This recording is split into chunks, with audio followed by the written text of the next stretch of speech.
I am so excited to introduce our next presenter, not only because she is just a fantastically enthusiastic senior education officer for Education Scotland, but she's so creative. And she might just love sketching as much as I do. I don't know if anybody's seen her sketches, but Lynn Taylor, good morning. Can we bring Lynn in? Hi, Lynn. Can you unmute for us, please?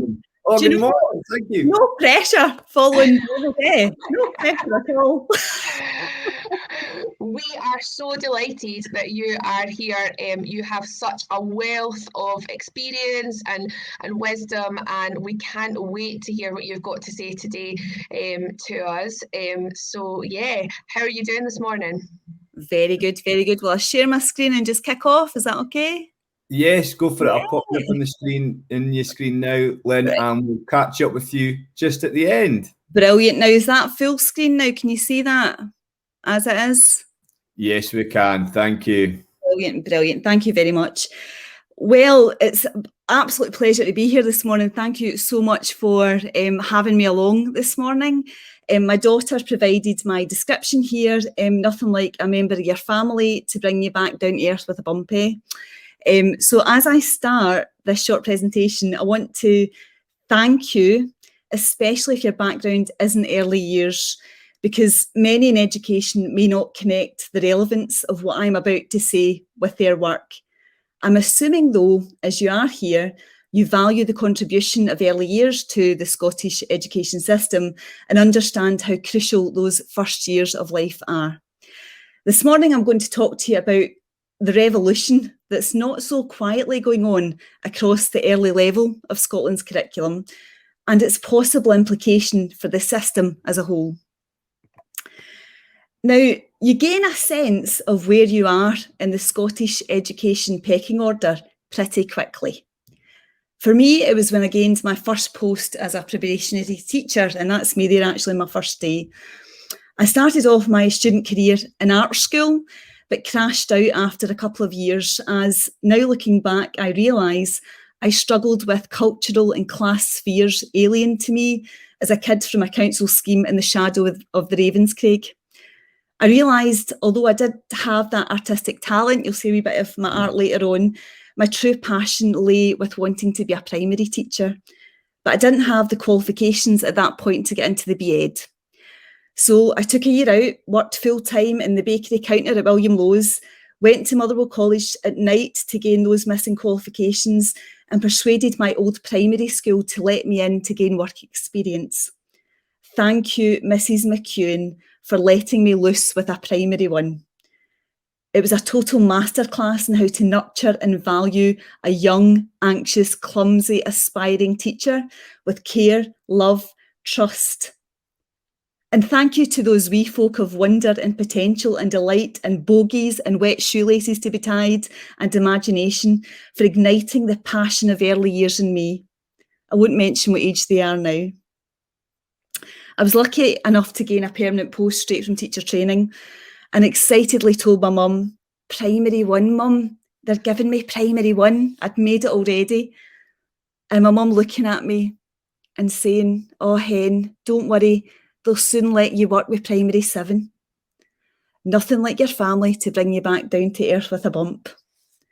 Now, can you imagine my mum's worry for me when the next year I was given a nursery class? So, fast forward over 25 years.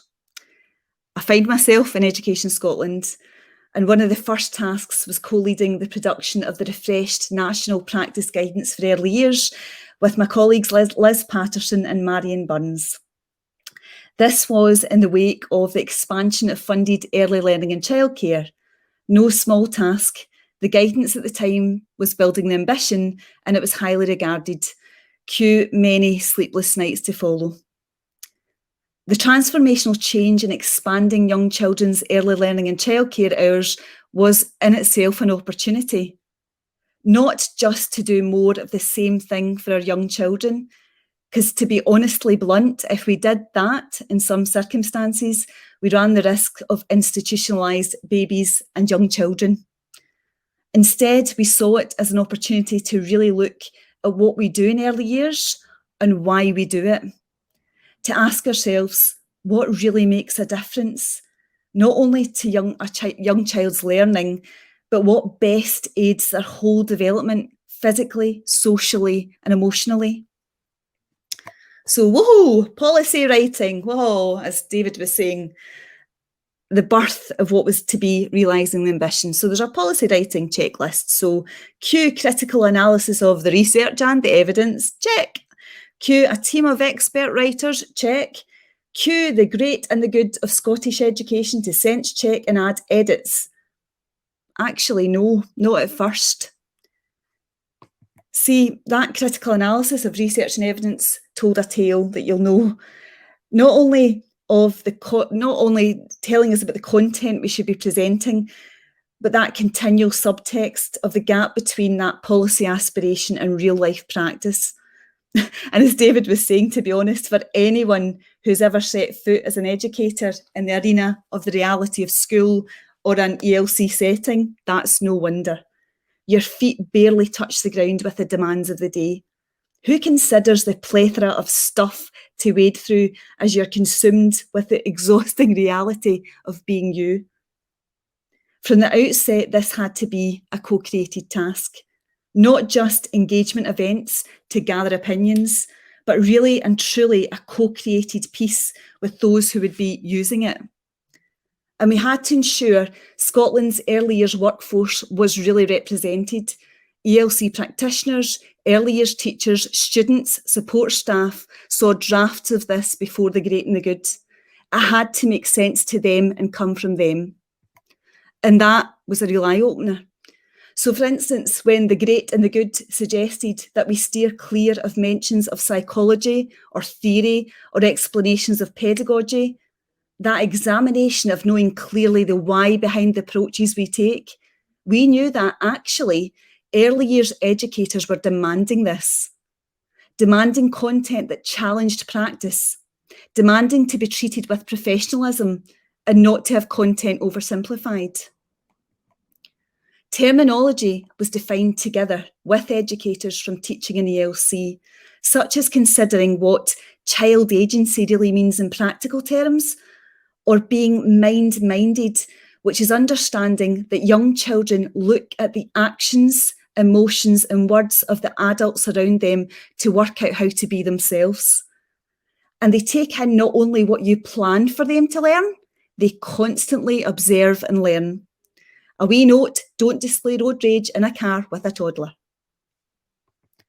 Even terms that often trip off the tongue were deliberated and contested. What do we really mean by the learning environment, for instance? Do we first think of a box of a playroom or a classroom? Honestly, just notice how often there's reference in education to that term in the classroom. We have an issue in Scotland whereby we have some of the most affording and enviable outdoor spaces within reach of many, but an epidemic where many spend most of their time sedentary and indoors. As human beings from a young age, it's vital to our learning and our health and our well-being to feel a connection to nature, to feel the wind in our face, to taste a snowflake in our tongue, to kick leaves and splash in a puddle, to dynamically move in a way only achieved outdoors, on different terrains at different levels, to climb, to skip, to run freely. Our bodies and minds need this. These large movements directly link to how a child can form fine motor movements, such as holding and manipulating a pencil. If a child is struggling with fine motor skills, what they actually need is more large movement physical play, not more pencil control worksheets. Hence, every reference to learning spaces and realising the ambition states outdoors before indoors. Learning environment, what is it? Realising the ambition is defined not only by the physical space, but the interactions that happen in those spaces and the experiences that are facilitated by the adults. For very young children, this is a delicate balance that has to be both intentional from the adult, who should know how and when to progress learning, following cues observed from the child, and responsive to needs. A young child's voice was also contested and defined. Some practices of involving children's voices in early years have clearly been borrowed from top down from pupil council practices. Wee ones in lanyards with their mugshot on a display as being part of an eco committee, who would meet every so often with an adult who constantly tried to steer the conversation from Jenny's auntie's dead cat to what lovely food bin should we order from the catalogue to be eco-friendly? Or sitting wee ones in a circle and asking them, one after another, what do you know about spring? A young child's voice, and I would argue anyone's voice, no matter what your age, is so much more than the words that we say. Voice is expressed through a complex interplay of actions, emotions, and words. To find out what a child knows about spring, observe how they are when they experience spring. When they're outdoors in the springtime, what are they noticing? What are they not noticing? Beyond this, how are they behaving? Are they carefree, joyful? Are they shy, worried, angry? Are they bored? These emotions are the child's voice. We need to be curious as to what children are communicating and pick up on those cues to inform our practice. To see voice in this way, for educators to listen with their eyes as well as their ears, is to really know the child and to include all children actively in their education, not just the ones in committees. And how does a young child learn? Anything but in a clear, linear, progressive way. We all learn through a range of experiences and having others around us who decode these experiences and facilitate the building of new knowledge and skills. Through taking risks from a young age, through wallowing in processes, trial and error, through repetitive schematic behaviours, by taking 2 steps forward and 3 steps back, falling and getting up again. And in considering such, it was vital for this new guidance to span early level, right through and into primary school, to truly tackle transition and exploit that gift of early level that we have. So we had the content. Next, though, we had to consider how this best could be presented in a way that made sense and meaning and actually breaks through into daily practice. Here's where being early years comes in quite handy. Cue the appointment with the design agency. This sounds like a great project. We have a few government policy templates. You can choose the one you like. No, thank you. We need this one to be a bit different. But it's a policy document. It needs to be relevant. We need to fill this with images of wee ones. Oh, of course. So cute. This is for wee ones. Great. We have access to thousands of stock images. No, every image needs to be from Scottish practice and it needs to illustrate and highlight the messages contained in the text. Not these images of children with their hands painted with different colours or playing with blocks of ABC. No, and we need parts of it to be illustrated to give visual cues and prompts that will stick in the head. Remember, you're from Education Scotland, not a flow diagram. No, thank you. And we need to incorporate children's mark making throughout. Scribbles.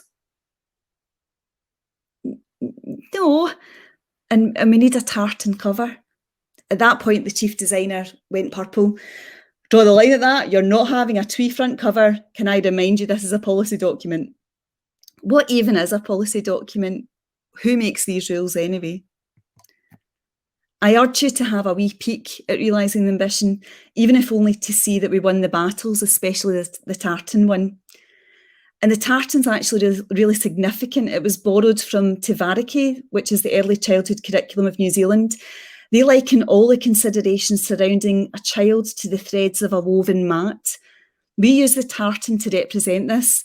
The tartan shawl that swaddles our wee ones as babies, then used on the floor as they crawl, and then becomes a comforter as they grow, with a golden thread to represent the considerations of quality. Only the best for our wee ones, woven with care and love. There's also mention in Realising the Ambition about the health and well-being of the educator, recognition of the work, of the role, and the need that we need to look after ourselves. Who cares for those who care? And you might ask, why being me? Why not becoming me? Well, this recognises and celebrates the moment the child is in, who they are as a competent learner already, building in what they can do, not conforming to a system, but the system flexibly meeting their needs where they are. Realising the Ambition was launched in February 2020, 3 weeks before the first lockdown. Despite this, it has been welcomed with open arms by those who co-created it, a lesson to be learned for the whole system. So, this is the aspiration where your learners are starting from now. What happens beyond this? As we look to the future of Scottish education at this juncture, how do we really consider the holistic development of our learners as they grow? How do we equip ourselves as educators to meet a child or young person's needs where they are, especially now where we find ourselves, to enable them to be themselves? Thank you.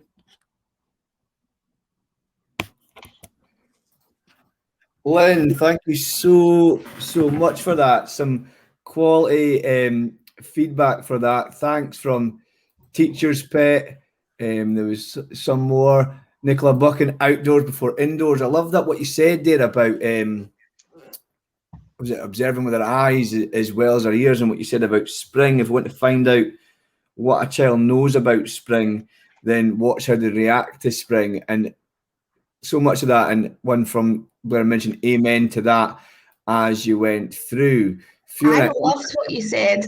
A young person's voice is so much more than their words.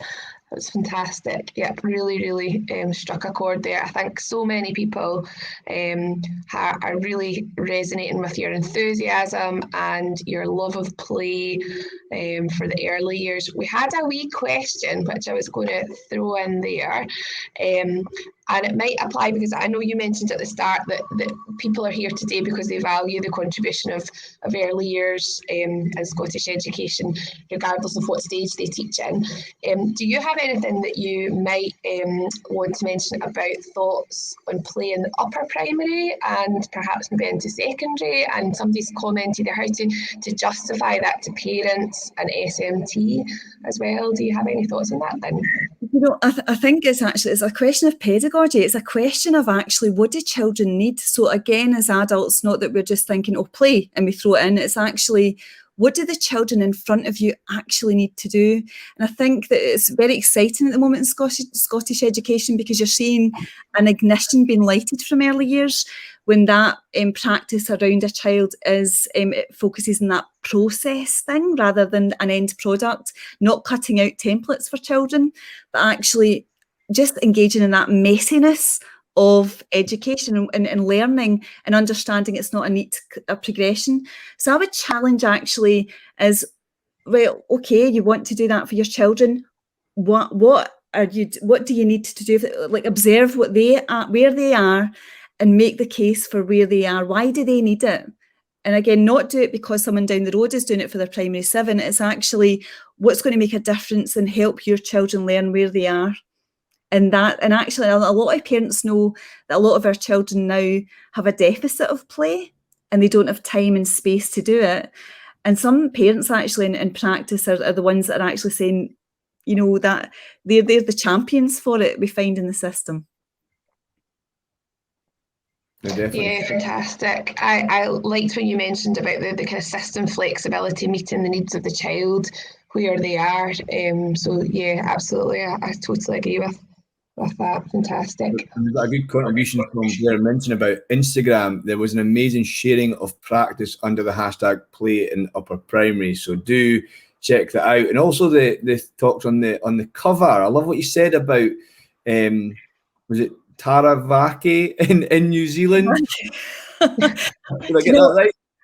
I'm going to be really honest with you. We sat and went, oh, we love Tavariki's woven mat. What's a woven mat in Scotland? What's a woven mat in Scotland? And we're thinking the Gaelic for it, not seeing it. And then someone mentioned a tartan shawl and we thought, that's it. Tartan shawl. No, and I love what you said about the including images of Scottish practice and Scottish children, because I can't remember who said it, Andrew Bailey, what no infographics, refreshing. And I think that's what we need, real life sharing of best practice in our context, in our country, with our children and our teachers. I think that's some of the most, David mentioned earlier on about instead of evidence-informed practice, it's practice-based evidence. I really like that, and I think you were demonstrating that there. So thank you so much. Yeah, just very quickly, what's very encouraging in Scotland, especially in early years, I think we were looking to like the Scandinavian model a few years ago, and now we are very much,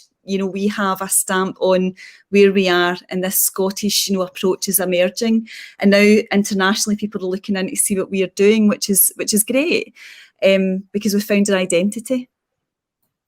I love that we've found our identity. Thank you so much, Fiona. Is there any more from the Twitter sphere and YouTube and all that stuff?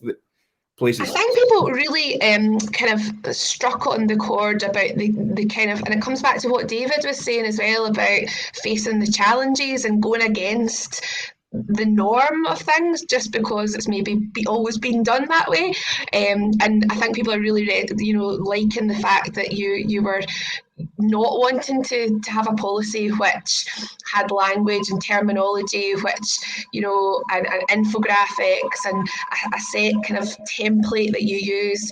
I think people really like that, and the idea you mentioned as well about not just doing things because somebody down the road is doing them or because they fix something for somebody else. It's really about knowing your context and knowing your young people and what works. And there's not going to be something which is a silver bullet, and it comes back again to this. We don't plan this to link so seamlessly, but it's as if you and David were just, you planned this together. But yeah, coming back to the idea about the foundations and, making sure that there's a really strong foundation for this to be built on. And it's not something that we're just swooping in that will fix something like sticking a plaster on it. It's something that we're integrating much earlier on and really building on. So I think a lot of people have been struck by that, and thank you for your passion to do things the way that you wanted to do them and not just go with the flow. Yeah. I'm just trawling through Twitter is just going crazy. So there's lots and lots of comments. And I just want to say it wasn't me or the team that led it. It came absolutely from practice, and that's the difference. That is it. When it comes from what people, you really truly listening, and and you're saying that, it takes confidence to know where you are. So, and that confidence comes through your networks and people just kind of, and recognizing, I don't know that, but knowing where to go to find what they don't know. Brilliant, thank you. So we've got the creation of the policy, the realising the ambition. What's next, and how do we see that in practice throughout Scotland? That's over to Scotland. That really has to come from, it's not like, second guessing what has to be done. You can feel like, and there's requests for where it might go. But again, this is where we have to have these national conversations. Brilliant. Thanks so much for joining us today, Lynn. We really enjoyed that. And thanks for your contribution to the early years. We're really passionate that we want voices from all through education and throughout the day. So thanks so much, Lynn, for joining us today. Absolutely brilliant. So much of that resonated with whatever sector you teach in. So I knew it wouldn't just be for early years. It would be great for all in education. So thank you so much. Art Des, the importance of the why behind the approaches we take. Thanks, Lynn. So many great points. And if I'm correct, I'm pretty sure Mrs. Watson's a secondary teacher. So it goes through all the phases, this idea of why, and Caroline Brayley mentioned already, so many mentions of teaching to meet the needs of the children in front of us. Thank you so much for bringing that up for us, Lynn.